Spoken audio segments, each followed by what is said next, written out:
Hello दोस्तों, स्वागत है आपका अपने चैनल जी के वेद बड़वाल में। दोस्तों, ये क्लास आपकी हिस्ट्री की क्लास है और इस क्लास को हम यूपी ट्रिपल एससी पैट के लिए ले रहे हैं। और आपको मैं बता दूं कि इसमें लगभग सभी टॉपिक कंप्लीट हो गए हैं हिस्ट्री के। तो आज जो हमारी वीडियो रहने वाली है वो रहने वाली है आधुनिक भारत का इतिहास का सेकंड पार्ट। इसका पार्ट 1 हमने करा दिया है। अगर आपने नहीं देखा तो आई बटन में लिंक दे दूंगा, वहाँ जा करके देखिएगा, ठीक है। बहुत अच्छे से कराया था, बहुत सारे क्वेश्चन उसमें मैंने कवर करा दिए हैं। कुछ जो क्वेश्चन रह गए थे वो इसमें हम कवर कराने वाले हैं, उसे ज़रूर देख लीजिएगा, क्योंकि इन दोनों को क्वेश्चन देखने के बाद में तब आपके क्वेश्चन अच्छे से कवर हो जाएंगे सारे, ठीक है। और देखिए, कल हम कराएंगे क्या, नेशनल मूवमेंट, ठीक है, राष्ट्रीय आंदोलन कराएंगे। उससे भी आपका 5 क्वेश्चन आते हैं 5 नंबर के, उसे भी ज़रूर देखिएगा। उसमें भी 2-3 टॉपिक आपके हैं जो कराने वाले हैं, उन्हें हम लेकर के चलेंगे साथ में, ठीक है। चलिए क्लास स्टार्ट करते हैं। फिर क्वेश्चन आपका है, विश्वविद्यालय अनुदान आयोग का गठन किसकी सिफारिश पर किया गया। विश्वविद्यालय अनुदान आयोग का जो गठन हुआ था वो सर्वपल्ली राधाकृष्णन आयोग यानी सर्वपल्ली राधाकृष्णन के सिफारिश पर किया गया था। इसका right answer option number B हो जाएगा। और आपको बता दूं कि 1956 का नवंबर 1956 में जो विश्वविद्यालय अनुसंधान अनुदान आयोग था, ये एक संविधिक निकाय बन गया था। क्या बन गया था? सांविधिक निकाय, ठीक है। ये भी आपको ध्यान रखना है। अगला क्वेश्चन है, हंटर आयोग ने किसके विकास पर अधिक बल दिया। हंटर आयोग ने जो दिया था बल, वो प्राथमिक शिक्षा के विकास पर दिया था। ऑप्शन नंबर यहाँ ए हो जाएगा आपका राइट आंसर। प्राथमिक शिक्षा के विकास पर अधिक बल दिया था, ये बोल सकते हैं, ठीक है। चलिए फिर अगले क्वेश्चन पर चलते हैं। देखिए, 1881 में केसरी अखबार की स्थापना किसने की। 1881 में केसरी अखबार की जो स्थापना हुई थी वो बाल गंगाधर तिलक द्वारा की गई थी, यानी ऑप्शन नंबर आपका डी हो जाएगा राइट आंसर, बाल गंगाधर तिलक। इसका प्रकाशन किस किस में हुआ था, किस किस में मतलब इसका प्रकाशन कौन सी भाषा में हुआ था, तो ये मराठी भाषा में हुआ था। मराठी भाषा में इसका प्रकाशन हुआ था। और मराठी भाषा और ये बम्बई से था, कहाँ, बम्बई से। और मराठी भाषा में इसका प्रकाशन हुआ था। और बाल गंगाधर तिलक जी ने अंग्रेजी भाषा में भी इसका प्रकाशन किया, ठीक है। अंग्रेजी भाषा में भी आपको ध्यान रखना। अगला क्वेश्चन है, किसने 1862 में इंदु प्रकाश का प्रकाशन किया। इंदु प्रकाश का जो प्रकाशन किया था वो जस्टिस रानाडे ने किया था। ऑप्शन नंबर यहाँ आपका ए हो जाएगा राइट आंसर, जस्टिस रानाडे, ठीक है। और इसका जो प्रकाशन हुआ था साप्ताहिक तौर पर हुआ था, कि ठीक है, साप्ताहिक तौर पर। और मैं आपको बता दूं, ये जो इंदु प्रकाश है ये एक आंग्ल मराठी पत्र था। कैसा था? आंग्ल मराठी पत्र था, ठीक है। ये भी आपको ध्यान में रखना है। चलिए फिर अगले क्वेश्चन पर चलें। तो अगला क्वेश्चन है, निम्नलिखित में से स्वतंत्र समाचार पत्र या पत्रिका के संपादक संस्थापक कौन थे। तो इसके संस्थापक कौन थे? इसके संस्थापक थे मोतीलाल नेहरू। कौन थे? Motilal Nehru. Option number D हो जाएगा यहाँ राइट आंसर, मोतीलाल नेहरू थे। और इन्होंने जो इसका संपादन किया था वो कब किया था, तो क्वेश्चन में आए तो आपको 1919 लगाना है। किस भाषा में किया था? अंग्रेजी भाषा में किया था। ये भी आपको ध्यान में रखना, नोट करते चलेंगे क्वेश्चन जो भी आपसे नहीं आ रहा है, ठीक है। अगला क्वेश्चन है, भारत में वंदे मातरम पत्रिका की स्थापना किन्होंने की थी। भारत में वंदे मातरम पत्रिका जो थी उसकी स्थापना किसने की थी? उसकी स्थापना की थी आपकी अरविंद घोष ने। किसने की थी? अरविंद घोष ने। ऑप्शन नंबर सी हो जाएगा राइट आंसर। यहीं अगर आपसे पूछ ले कि वंदे मातरम पत्रिका की जो स्थापना की थी वो कब की गई थी, तो ये 1906 में की गई थी। अगर डेट पूछे तो 6 अगस्त, कब? 6 अगस्त को। टोटल है 6 अगस्त 1906 में। यह भी आपको ध्यान में रखना है, ठीक है। चलिए, और मैं आपको बता दूं कि इसकी जो स्थापना हुई थी वंदे मातरम पत्रिका की, इसमें सुबोध चंद्र मलिक थे एक, और एक थे आपके बिपिन चंद्र पाल, और एक थे देशबंधु चित्तरंजन दास, ठीक है। ये इनका भी अच्छा योगदान रहा है, क्योंकि ये 3 और एक अरविंद घोष, इन चारों ने मिलकर संपादन किया था, ठीक है, स्थापना की थी। चलिए फिर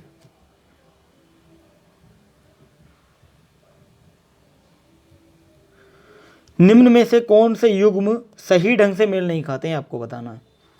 पुराने पत्रों का एक समूह, जवाहरलाल नेहरू, बिल्कुल सही है। समय का संक्षिप्त इतिहास, अल्बर्ट आइंस्टीन, गलत हो जाएगा। समय का संक्षिप्त इतिहास जो है वो किसका है, ये स्टीफन हॉकिंस का है। किसका? स्टीफन हॉकिंस, ये आपको ध्यान रखना है, स्टीफन हॉकिंस। तो इसका राइट आंसर क्या हो जाएगा? इसने पूछा था हमसे कौन सा मेल नहीं खाता है, तो ऑप्शन नंबर यहाँ बी हो जाएगा राइट आंसर। ठीक है, चलिए फिर अगले क्वेश्चन पर चलते हैं हम। पढ़िए,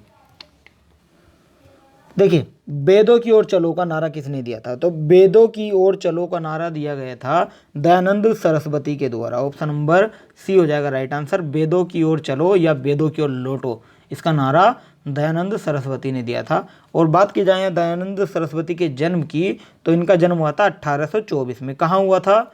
एक गाँव था मोरबी, मोरबी गाँव में हुआ था। मोरबी गाँव कहाँ है? ये है आपका गुजरात राज्य में। कहाँ? गुजरात राज्य में पड़ता है आपका मोरबी। ठीक है, ये आपको ध्यान रखना। देखिए, दयानंद सरस्वती के बचपन का नाम भी पूछा जाता है आपका, तो इसलिए याद रखना दयानंद सरस्वती का जो बचपन का नाम है वो मूल शंकर है। क्या?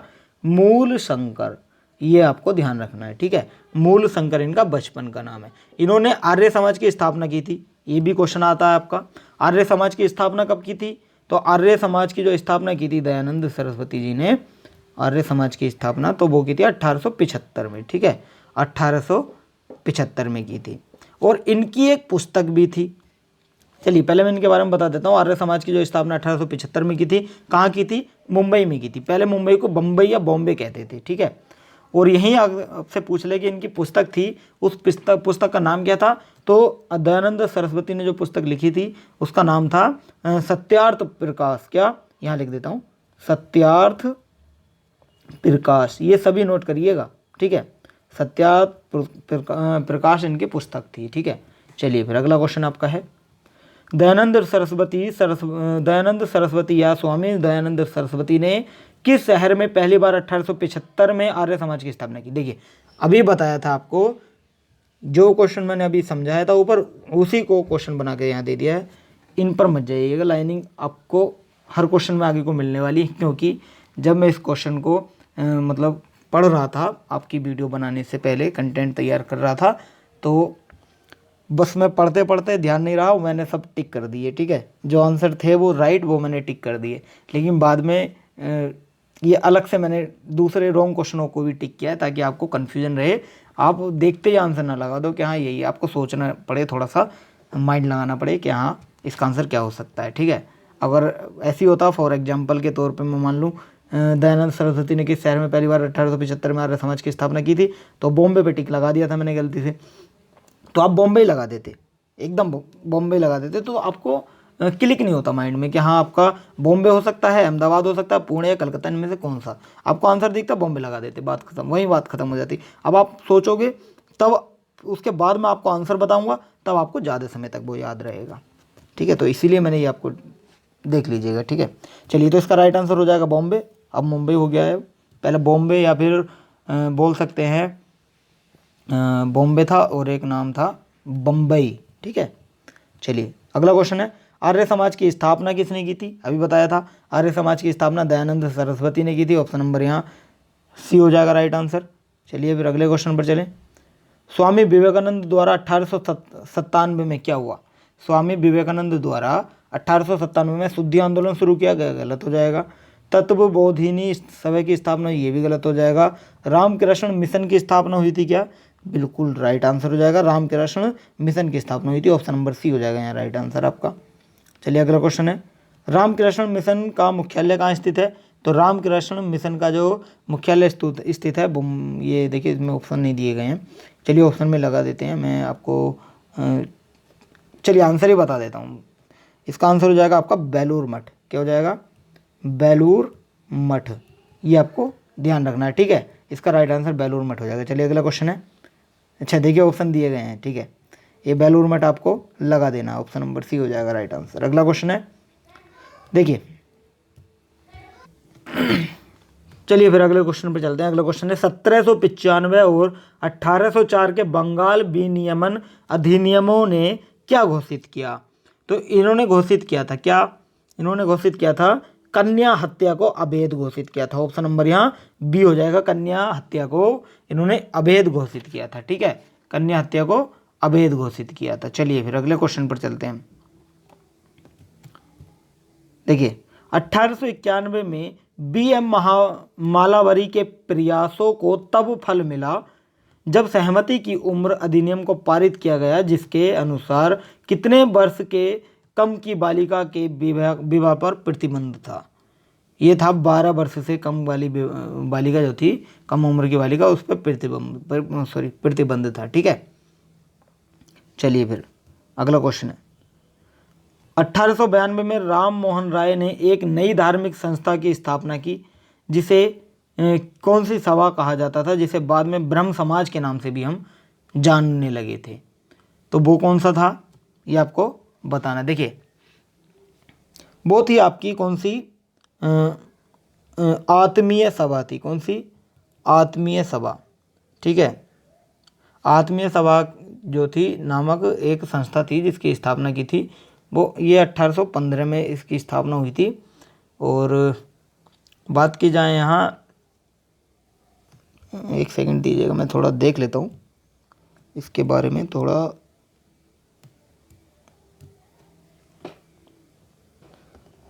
चलिए फिर देखिए, इसका राइट आंसर आपका आत्मीय सभा होगा। ठीक है, यहाँ आत्मीय हो जाएगा right answer, option number A हो जाएगा आत्मीय सभा। ठीक है, ये ध्यान रखना। चलिए अगले क्वेश्चन पर चलते हैं। अगला क्वेश्चन है 1828 में ब्रह्म समाज की स्थापना निम्नलिखित में से किसके द्वारा की गई। 1828 में ब्रह्म समाज की जो स्थापना की गई थी वो किसके द्वारा की गई थी? राजा राम मोहन राय के, स्वामी दयानंद सरस्वती, केशव चंद्र सेन या स्वामी विवेकानंद। ये किसके द्वारा हुई थी? ये राजा राम मोहन राय के द्वारा हुई थी। ठीक है, ऑप्शन नंबर यहाँ ए हो जाएगा राइट आंसर। अगले क्वेश्चन पर चलते हैं। अगला क्वेश्चन है मुक्त भारत समाज की स्थापना किसने की? मुक्त भारत समाज की स्थापना किसने की? जी.के. गोखले। जी.के. गोखले कौन है? गोपाल कृष्ण गोखले हैं। ठीक है, राज गोपालाचारी, वीर सावरकर, अरुणा आसफ अली। मुक्त भारत समाज की स्थापना जो हुई थी वो वीर सावरकर द्वारा हुई थी। ऑप्शन नंबर सी हो जाएगा आपका राइट आंसर, वीर सावरकर। ठीक है, चलिए फिर अगले क्वेश्चन पर चलते हैं। और देखिए अगर यहाँ आपसे पूछ ले कि मुक्त भारत समाज की जो स्थापना थी, या बोल सकते हैं हम फ्री इंडिया सोसाइटी, इसकी जो स्थापना थी वो जो आपके सावरकर थे, सावरकर ने किसके साथ मिलकर के की थी? तो ये भी आपका क्वेश्चन आ सकता है। तो सावरकर ने कृष्ण वर्मा, पूरा नाम बोल सकते हैं हम श्यामजी कृष्ण वर्मा, श्यामजी कृष्ण वर्मा के साथ मिलकर के की थी। ठीक है, और सावरकर 1906 में लंदन गए थे। 1906 में लंदन गए थे, इस दौरान इन्होंने इस संस्था की स्थापना की थी। ठीक है, और ये जो संस्था थी, जो ये फ्री इंडिया सोसाइटी जो थी, मुक्त भारत समाज, ये किसके विचारों से प्रेरित थी? ये मेजिनी थे, एक मेजिनी के विचारों से प्रेरित थी। ये भी आपको ध्यान रखना। चलिए अगला क्वेश्चन है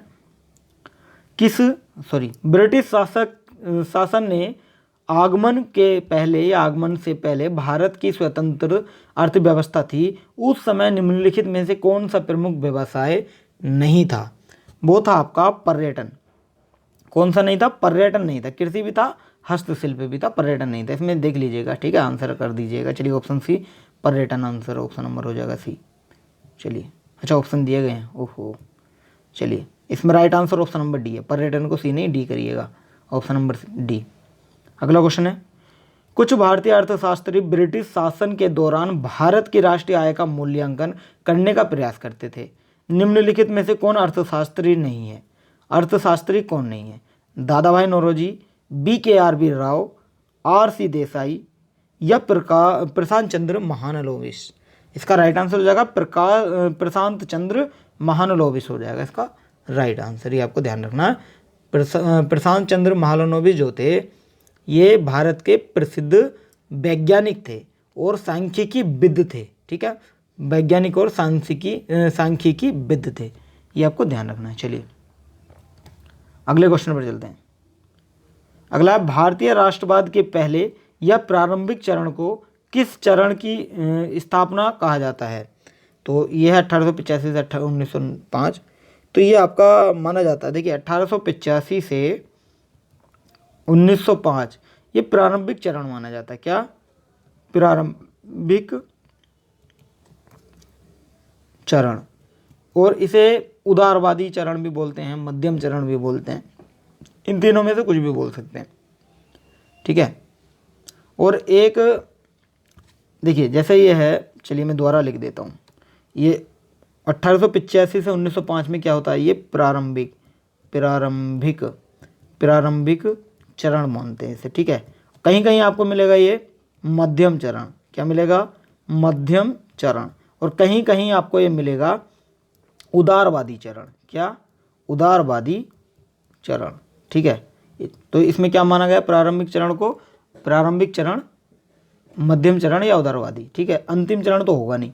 आरंभिक हम प्रारंभिक को ही बोलते हैं, तो इसका right answer option number B हो जाएगा। लेकिन इसके अंदर मध्यम भी दिया गया है। चलिए मैं दोबारा देखते हैं, फिर से करते हैं स्टार्ट। अंतिम चरण नहीं होगा, आरंभिक चरण होगा, मध्यम चरण होगा, संकटपूर्ण चरण भी नहीं होगा। अब इसमें दो क्वेश्चन के इसके दो ऑप्शन बन रहे हैं, आरंभिक और मध्यम। तो इसका मतलब क्या है? आपको क्या लगाना है? आरंभिक लगाना है या मध्यम लगाना है? तो आपको दोनों ही लगाने हैं। दोनों का लगाने का मतलब क्या? आप कहोगे कि ऑप्शन तो एक ही लगाना है वहाँ जा करके। कहीं कहीं आपको ऑप्शन देखने को मिल जाते हैं, जैसे ये ऑप्शन दे दिए, उसकी भी लास्ट में कंक्लूजन दे देता है कि क्या ऑप्शन ए ठीक है केवल, या ऑप्शन बी ठीक है, या बी व सी ठीक है, या कोई भी ठीक नहीं। इस तरह से भी दे सकता है।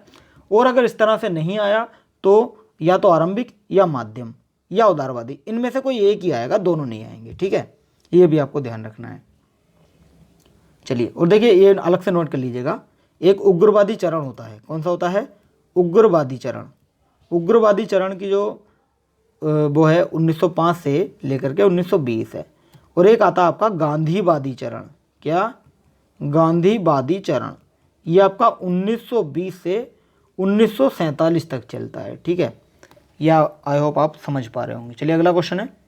देखिए आज का सेशन हमारा यहीं समाप्त होता है। वीडियो अच्छी लगी तो वीडियो को लाइक जरूर करें और चैनल को सब्सक्राइब भी कर देंगे, ताकि आने वाली सारी अपडेट आपको समय पर मिलती रहे। अब इस क्लास के बाद हम कराएंगे आपको कल को नेशनल मूवमेंट। क्या?